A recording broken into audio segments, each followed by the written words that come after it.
మీరు ఈరోజు ఒక ప్రొడ్యూసర్ గారి హస్బెండ్గా బెటర్ హాఫ్గా వచ్చారా, లేదా ఒక తండ్రి బాధ్యతలో వచ్చారా, లేదా ఒక యాంకర్గా నాతో మాట్లాడడానికి వచ్చారా? ఈ 3 ఆప్షన్స్లో 4th ఆప్షన్ కూడా ఉంది, వరుణ్ తేజ్కి కంపెనీ ఇవ్వడానికి వచ్చారా? లేదు సుమ అద్భుతంగా ఎంకరేజ్ చేస్తుంది కాబట్టి చూద్దామని వచ్చాను. మిగతా అన్ని పద్మజ గారు, ఐఎమ్ సో సారీ. తర్వాత thank you very much. And అంటే నేను స్టేజ్ మీదకి మాట్లాడే ఓపిక లేదు, అని కూర్చొని మాట్లాడతాను. ఇదే అనుకుని మా అందరూ వినండి. ఈ వంశీ ఏదో డైరెక్టర్ వంశీ తోటి ఒక ఐడియా, మన ఫణి గారు నాకు మంచి సన్నిహితుడైన వ్యక్తి, ఇలా ఒక కథ ఉంది వినండి అంటే నేను పెద్దగా పట్టించుకోవాలా, ఎన్నో కథలు వస్తుంటాయి ఏమి వినమంటున్నాడు నేను వదిలేశాను. ఈలోగా న్యూయార్క్ కూడా అని అడిగితే నేను వింటాను అంది. న్యూయార్క్ వినిన తర్వాత ఒక్కసారి కథ విను నాన్న, నాకైతే బాగా నచ్చింది అంటే ఏముంది వీళ్ళు అంటుంటారు కదా. సరే నిన్న ఆ వంశీ అనే అబ్బాయి మాత్రం ఆల్మోస్ట్ ఫైటింగ్లో ఒకటిను డ్యాన్స్లో ఒకటి చేయలే, మిగతా అన్నీ స్క్రీన్ మీద చేసి ఇంక్లూడింగ్ హీరోయిన్ క్యారెక్టర్తో చేసి చూపించాడు. కాకపోతే ఆ పెర్ఫార్మెన్స్ కంటే కూడా బిహైండ్ స్క్రిప్ట్ ఎంత పవర్ఫుల్గా ఉందని నేను అది ఆలోచించాను. నాకు చాలా నచ్చింది. నాకు చాలా నచ్చిందంటే ఈ సినిమా పర్ఫెక్ట్గా ప్రజెంట్ చేస్తే మాత్రం మంచి సినిమా అవుతుంది, మంచి సక్సెస్ఫుల్ సినిమా అవుతుంది అని అప్పుడు నేను అనుకున్నాను. అయితే నేను ఒకటి అనుకుంటాం కుదరదు కదా, చాలామంది విని బాగుంది అనుకున్నారు. అయితే మధ్యలో ఒక న్యూయార్క్ అంటే తను ఒక మంచి న్యూయార్క్ జడ్జిమెంట్, నాకు చాలా నమ్మకం న్యూయార్క్ జడ్జిమెంట్ మీద, చాలా బాగా జడ్జ్ చేస్తుంది. ఎక్సెప్ట్ హర్ ఫస్ట్ ఫిలిం, మిగతా అన్నీ పర్ఫెక్ట్గా జడ్జ్ చేసింది. అది సినిమాలో యాక్టింగ్ కానీ లేకపోతే ఎస్పెషల్లీ ఈ ఓటీటీ ప్లాట్ఫామ్స్. సరే తనేముందంటే కొంచెం మరి ఆ కమర్షియల్ థింకింగ్ ఉంటుంది కదా, తనేముందంటే ఒక 2-3 నోన్ ఆర్టిస్టులతోటి, అందరూ న్యూ ఫేసెస్ కదా, నోన్ ఆర్టిస్టులతో చేస్తే బాగుంటుంది అని న్యూయార్క్ అంది. నాకేమనిపించింది అంటే వాళ్ళు చెప్పినప్పుడు అందరూ కుర్రోళ్ళు ఫ్రెష్గా ఉన్నారు కదా, మళ్ళీ వీళ్ళ మధ్యలో ఒక నోన్ ఆర్టిస్ట్ ఏంటి ఏదో నాకు అనిపించింది. బట్ న్యూయార్క్ ఆర్గ్యుమెంట్ ప్రకారం చూసుకుంటే అది ప్రొడ్యూసర్గా అది రైటే, కానీ నేను ఒక సినిమా చూసే వ్యక్తిగా ఇలా కొత్త కుర్రోళ్ళతోటి ఫ్రెష్గా, అంతకుముందు వాళ్ళ మీద ఎటువంటి ఇమేజ్ లేకుండా, అంటే కంటెంట్ మాత్రమే మన బ్రెయిన్లోకి వెళ్తుంది అనే నమ్మకంతో నాకు అది అనిపించలే. నేను అక్కడ డిఫర్ అయ్యాను న్యూయార్క్ తోటి. బట్ అల్టిమేట్గా డైరెక్టర్ అనుకునేది చేశాడు. నేను ఇప్పుడు ఇందాక దిగి లోపలికి వచ్చే ముందు జనరల్గా నేను చుట్టుపక్కల యాంబియన్స్ ఏదో పెద్ద ఆలోచించను, కానీ అక్కడ ఈ పోస్టర్స్ 2 చూసిన తర్వాత చాలా బాగా అనిపించింది. నాకు చాలా ఫ్రెష్గా చాలా బాగుంది అనిపించింది. అంటే ఒక చిన్న నాస్టాలజీ ఫీలింగ్ ఏంటంటే, చిరంజీవి గారు మొదటి సినిమా పునాదిరాలు చేశారు. పునాదిరాలు చేసేటప్పుడు అన్నయ్య గారు అందరూ ఇంచుమించు ఒక 6-7 మంది కుర్రోళ్ళు అంట చేశారు. ఇంచుమించు ఇదే ఏజ్ గ్రూప్ ఉన్నవాళ్ళు అనమాట. అప్పుడు నేను చదువుకున్నాను. నవాబ్ ఇదిగోరా ఈ సినిమా ఇట్లా ఉందని చూపిస్తే, నేను దీంట్లో ఈ క్యారెక్టర్ చేశాను, ఇలా చేశాను అని అన్నయ్య నాతో షేర్ చేసుకున్నాను. అన్నయ్య కూడా ఎంతూజియాస్టిక్. అన్నయ్యకి 26 ఏళ్ళకి వెళ్ళిపోయాడు ఇండస్ట్రీకి. ఐ థింక్ వీళ్ళందరికీ అదే ఏజ్ గ్రూప్ ఉంటుంది, 22, 23, 24. సో 25 ఏళ్ళకి అన్నయ్య నాతో షేర్ చేసుకుంటుంటే, మాకు కూడా మా అన్నయ్య సినిమాలో యాక్ట్ చేస్తున్నారు కదా, అదొక చిన్న సాటిస్ఫాక్షన్ ఉండేది. సో అక్కడ కూడా విలేజ్లో వీళ్ళందరూ యంగ్స్టర్స్ అందరూ చేస్తుంటే బహుశా అలాంటి ఫీలింగే వీళ్ళలో కూడా వచ్చి ఉంటుందేమో, అలాంటి ఎమోషన్స్ వచ్చి ఉంటాయేమో అనిపించింది. అలాగే మనూరు పాండవులు చేసినప్పుడు కూడా అంత అందరూ ఇంచుమించు ఒక భానుచందర్ కాదు, ప్రసాద్ బాబు గారు తప్ప అందరూ కొత్త వాళ్ళే, అది 5గురు. సో నాకు అంటే ఇప్పుడు పెద్ద హీరోస్ ఉన్నారు ఇక్కడ, అడవి శేషు ఉన్నారు, వరుణ్ బాబు, తేజు, ఇంకా చిరంజీవి గారు, పవన్ కళ్యాణ్ గారు, డిప్యూటీ డిప్యూటీ సీఎం ఇవన్నీ కాకుండా ఇంకా వెంకటేష్ గారు, నాగార్జున గారు, ఎన్టీఆర్, నేమ్ ఎనీవన్, అల్లు అర్జును, లేకపోతే ఇంకా చరణ్ బాబు, ఇంతమంది ఆర్టిస్టులు వీళ్ళందరూ సినిమాలు చూసేటప్పుడు ఏమవుతుందంటే వాళ్ళకు ఒక ఆరా ఉంటుంది, ఏదో జరిగిపోతుంది, ఏదో చేస్తారు అనే ఎక్స్పెక్టేషన్తో వెళ్తారు. ఇలాంటి సినిమాలకి కేవలం ఒక మంచి పబ్లిసిటీతోటే ముందుకు వెళ్తే 100% సాటిస్ఫాక్షను ఇలాంటి సినిమాల్లో వస్తుంది. ఎందుకంటే మాకు ఏ ఎక్స్పెక్టేషన్ లేకుండా చూడటం వల్ల. సో నాకు ఈ మధ్యకాలంలో శేఖర్ కమ్ములు గారి, ఈ మధ్యకాలం కాదు చాలా కాలం అయింది, శేఖర్ కమ్ములు గారి సినిమా ఒకటి వచ్చింది, హ్యాపీ డేస్. ఎస్, ఆ తర్వాత అంటే ఎక్కడైతే యంగ్స్టర్స్ ఉంటారో అక్కడ ఏంటంటే నాకు అనిపించేది వాళ్ళలో ఎనర్జీ ఉంటుంది, ఒక తెలియని ఎనర్జీ ఉంటుంది. అది ఒక్కొక్కసారి ఓవర్బోర్డ్ అవుతుంది, ఒక్కొక్కసారి కొంచెం ఏదైనా తేడా జరగచ్చు.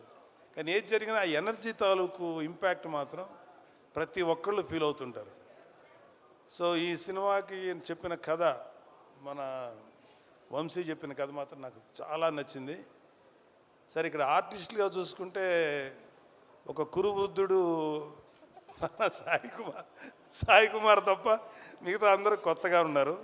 కానీ ప్రతి కుర్రవాడి వెనకాల అవి కేవలం స్టిల్స్లా లేవు, వాళ్ళ వెనకాల వాళ్ళ యాటిట్యూడు, వాళ్ళ ఏదో ఒక ఫీల్ తెలుస్తుంది అక్కడ చూస్తున్నంటే.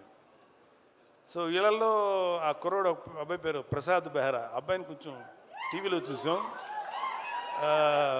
మంచి డైలాగ్ రైటరు, కానీ అతనికి సినిమాలో చేయాలని కోరిక ఉంది. Prasad, you can try for a good dialogue writer, అది కూడా ట్రై చేయి. ఎందుకంటే కొన్ని ఎపిసోడ్స్ చూశాను టీవీల్లో తను చేసింది, చాలా బాగా రాస్తున్నాడు, చాలా కాంటెంపరీగా రాస్తున్నాడు. మిగతా వాళ్ళ గురించి నాకు ఇంకా డీటెయిల్ తెలియదు కాబట్టి తప్పుగా అనుకోకుండా మీరు అందరూ డెఫినెట్గా ఎక్సలెంట్గా చేస్తుంటారు. నేను ఆ ట్రైలర్ చూసినప్పుడు మాత్రం నాకు చాలా బాగా చేశారనిపించింది అందరూ. అండ్ ఈవెన్ హీరోయిన్స్ వాళ్ళ పాత్రల పరిధికి చాలా బాగా చేస్తుంటారని ఎక్స్పెక్ట్ చేస్తున్నాను. మ్యూజిక్ డైరెక్టర్ అనుదీప్ కూడా చాలా మంచి సాంగ్స్ ఇచ్చారు కాకపోతే నాకు అనిపించింది ఏంటంటే అనుదీప్ కూడా ఒక క్యారెక్టర్ చేస్తుంటే ఏమైపోద్ది, ఇంతమందిలో అతను ఒక క్యారెక్టర్ చేస్తుంటే పోద్ది కదా ఒక క్యారెక్టర్ అనిపించింది. కానీ డైరెక్టరు నిన్ను తొక్కేసాడు అనుదీప్. మిగతా ఆర్టిస్టులు అందరూ కలిసి నిన్ను వస్తే నువ్వు ఎక్కడ డామినేట్ చేస్తావు నిన్ను తొక్కేశారు, నిన్ను కేవలం బిహైండ్ ది కెమెరాను పెట్టారు. Thank you. అండ్ మా స్నేహితుడు, నా ఆత్మీయుడు, మా ఫణి, ఒక చిన్న అతను వేరే బిజినెస్లు ఎంతున్నా సరే అతనికి ఒక సినిమా చేయాలని ఒక చిన్న పిచ్చి అంటారా లేకపోతే ప్యాషన్. తను ఏంటంటే నేను నిహారిక గారి బ్యానర్లో కలిసి చేద్దాం అనుకుంటున్నాను. ఎందుకంటే నిహారిక గారికి ఒక మంచి టేస్ట్ ఉంది, లేకపోతే ప్రొడక్షన్లో గ్రిప్ ఉంటుంది, జడ్జిమెంట్ బాగుంటుంది. సో తనతో చేస్తే నాకు కూడా ఒక టేస్ట్ ఉంది. సో ఒక మంచి ప్రాజెక్ట్స్ వస్తాయేమో అనే ఉద్దేశం. అంటే నిహారిక ఒక మంచి కథ వినిన తర్వాతే డిసైడ్ చేస్తానని చెప్పింది. కథ వింది, చక్కగా నాకు చెప్పి అంత ఓకే అయింది. I'm very thankful to all of you. And ఈ సినిమా మాత్రం నాకెందుకో గట్ ఫీలింగు, అంటే ఈ సినిమా బేసిక్ కథ గుర్తుంది నాకు, చాలా సీన్స్ గుర్తున్నాయి. మధ్యలో 2-3 చోట్ల కొన్ని సీన్స్ వంశీ చెప్పినప్పుడు కొంచెం గొంతు చోక్ అయింది. అంటే కళ్ళనీళ్ళు రాక గొంతు అలా పట్టినట్టుగా పట్టింది. అంత బాగా ఎమోషన్స్ డీల్ చేశాడు. ఇంకా సినిమా గురించి చాలా చెప్పి సినిమాని చెడగొట్టడం నాకు ఇష్టం లేదు. కాకపోతే ఈ సినిమాలో ఒక ఫినిషింగ్ టచ్ మాత్రం మీకు ఎక్కడో ఎవరినో ఒక ప్రముఖ నాయకుడిని చూసిన ఫీలింగ్ అయితే వస్తుంది. అతను అది ఇప్పుడు నాయకుడు కాదు, ఎలక్షన్స్కి ముందు యుద్ధం చేసినటువంటి ఒక నాయకుడు మీకు గుర్తొస్తారు. అంతవరకు చెప్పలేదు. Thank you. And I'm very happy and I'm proud of my daughter. Of course మా అబ్బాయిని చూసి కూడా గర్వపడుతున్నది వేరే సంగతి. మా అబ్బాయినే కాదు, మా మేనలుడు, ఇంక్లూడింగ్ అక్కడ అడిశేష్ ఉన్నాడు, అడవి శేషు కళ్యాణ్ బాబు గారిది పంజాలు యాక్ట్ చేసినప్పుడు అడవి శేషు మీద కోపం వచ్చేంత విలన్ క్యారెక్టర్ చేశాడు. ఎవడరా బాబు ఇంత దుర్మార్గుల్లో ఉన్నాడు అనిపించింది. కానీ అతని ఇంటెన్స్ యాక్టింగ్ చూసి అమ్మాయి ఆ కోపం వచ్చిందంటే అర్థం ఏంటి, అతను అంత ఇంటెన్సిటీ అనిపించింది. ఆ తర్వాత అతను హీరోగా మారి వండర్ఫుల్ ఫిలిమ్స్ చేశారు. ఒకటే చెప్తున్నాను ఇవాళ ఇంకొక చిన్న విషయం. Suma, can I speak to sir? మాకు మాట్లాడితే మమ్మల్ని మెగా ఫ్యామిలీ, వీళ్ళు తప్ప ఇంకెవరు ఉండరు అనేటువంటి అలా కొంతమంది ఫ్యామిలీస్ మీద ఈ పనికి మాలిన మాటలు మాట్లాడే ఎదవలు చాలామంది చూస్తారు. మాకు అలాంటి ఫీలింగ్ లేదు.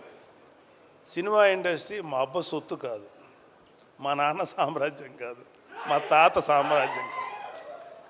అలాగే మన అక్కినేని గారి ఫ్యామిలీయో నందమూరి ఫ్యామిలీ సామ్రాజ్యం, అది అందరిది ఇది. సో ఇవాళ అడవి శేషు గారు లేకపోతే ఎంతోమంది యంగ్స్టర్స్ ఫిల్మీ ఫ్యామిలీ సంబంధం లేకుండా దే ప్రూవ్డ్. వాళ్ళకి ఎవరు అడ్డం వచ్చారు? వాళ్ళ టాలెంట్స్ వాళ్ళు పైకి వచ్చారు. ఏమో ఇప్పుడు ఈ కుర్రాళ్ళల్లో ఎవరు ఏ రేంజ్కి వెళ్తారో ఎవరు ఊహించిన కూడా ఊహించలేరు. ఏమో ఎంత గొప్పగా వెళ్తారు. ఎందుకంటే ఇవాళ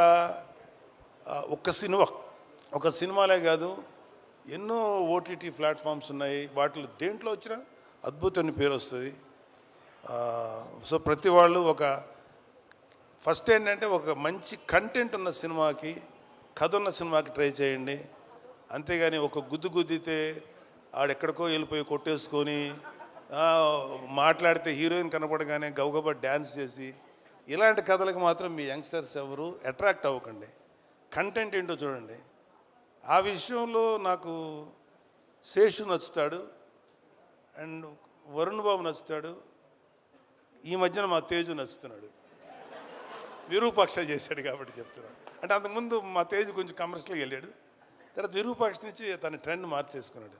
విరూపాక్ష అండ్ ఇంకొకటి ఏదో రిపబ్లిక్ ఇలాంటి చేశాడు. సో ఒక వరుణ్కి నాకు ఒకసారి డిస్కషన్ వచ్చింది, ఎందుకురా నువ్వు కొంచెం కష్టమైన క్యారెక్టర్లు సెలెక్ట్ చేసుకుంటావు, చాలా కమర్షియల్ సినిమాలు చేయొచ్చు కదా అంటే, నాన్న ఒక 100 సినిమాలు రిలీజ్ అనుకున్నాను, అందులో ఒక 10 సినిమాలు కొంచెం డిఫికల్ట్గా అంటే కొత్తదనంగా ఉంటాయి. వాటిల్లో కనీసం ఒక 5 సినిమాలన్నా ఆడటానికి అవకాశం ఉంటుంది. 90 సినిమాలు రెగ్యులర్ కమర్షియల్ సినిమాలు ఉంటాయి. ఈ 90 సినిమాల్లో ఒక 10-15 ఆడతాయి. మరి ఎక్కువ ఆడుతున్నాయి కదా అన్న, కానీ రేషియో చూసుకున్నాను, 90లో 10 ఆడతాయి, ఇక్కడ 10లో 5 ఆడతాయి. కాబట్టి ఎప్పుడు కూడా ఒక కొత్తదనం కోసం వెళ్తేనే యాక్సెప్ట్ చేస్తానని చెప్పి, అది నాకు చిన్నవాడైనా వాడిచ్చిన రియలైజేషన్. అలాగే నిహారిక అంటే కొంచెం సెల్ఫీ వేసుకోవాలి కదా నా పిల్లల గురించి, తప్పదు. ఎవరు సెల్ఫ్ వాళ్ళు వేసుకున్నారు, ఇక్కడ మన డబ్బా మనమే కొట్టుకోవాలి కదా. ఏదో గుర్తు రావక్కర్లేదు, నేను సీరియస్గా అంటున్నా. Niharika my sweetest kid. ఎంత స్వీటెస్ట్ అంటే ఇలాంటి చిన్న పిల్లప్పుడు ఒక 3 ఏళ్ళు ఆ టైం ఉన్నప్పుడు ఇంకా స్టార్ట్ అవుతుంది కదా, 4 ఏళ్ళ తర్వాత 5 ఏళ్ళ తర్వాత అమ్మ ఇండిపెండెంట్గా పడుకోండి అంటే ఆ బెడ్రూమ్లోకి వెళ్ళి పడుకునేది.